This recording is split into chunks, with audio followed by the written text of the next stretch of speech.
Pat McFadden, if you win a majority this Thursday, are you going to express your gratitude to Nigel Farage for dividing the right in politics so successfully?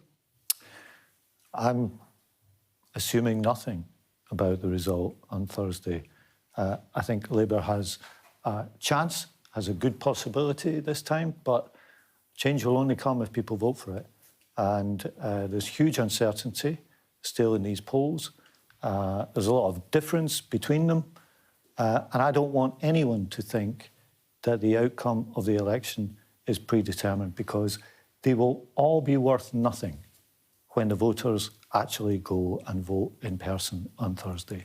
So I'm assuming absolutely nothing about Thursday other than to say we have a real possibility to turn the page on 14 years of the Tories and to start to rebuild. I understand that that is the proper answer to give, but let's just deal with the actual real situation and the politics, which is that you are in the favourable position you're in because the Conservatives have had so many votes siphoned off to Reform. 90% of Reform voters are former Tory voters. So you will owe something to Nigel Farage.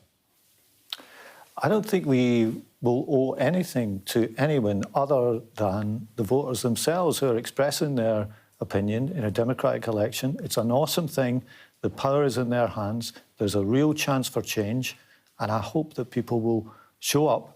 I hope they ignore these polls, to be honest, that they show up and they vote for change and vote Labour on Thursday. I'm not just saying this just to tease you, though I enjoy doing that. It's about the reality of what happens if you do get elected. It is possible that Labour could end up with more seats than Tony Blair won in 1997 on a lower share of the vote than taken by Jeremy Corbyn in 2017. Now, is there an issue here about the legitimacy, potentially, of a Labour government?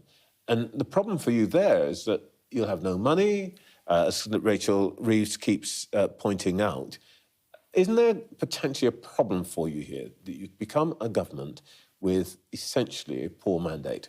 Well, look, in our system, in most elections in the past generation, people have won majorities on whatever percentage of the vote, and I don't recall those majorities being challenged.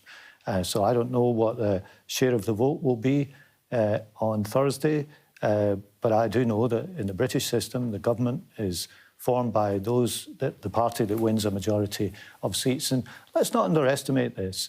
My party's existence goes back over 100 years.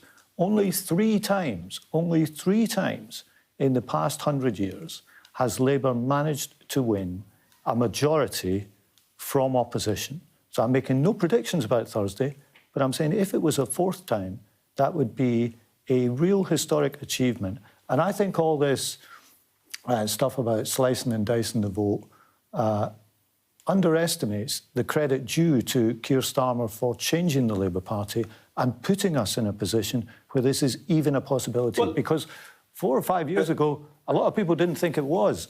Indeed, that's true.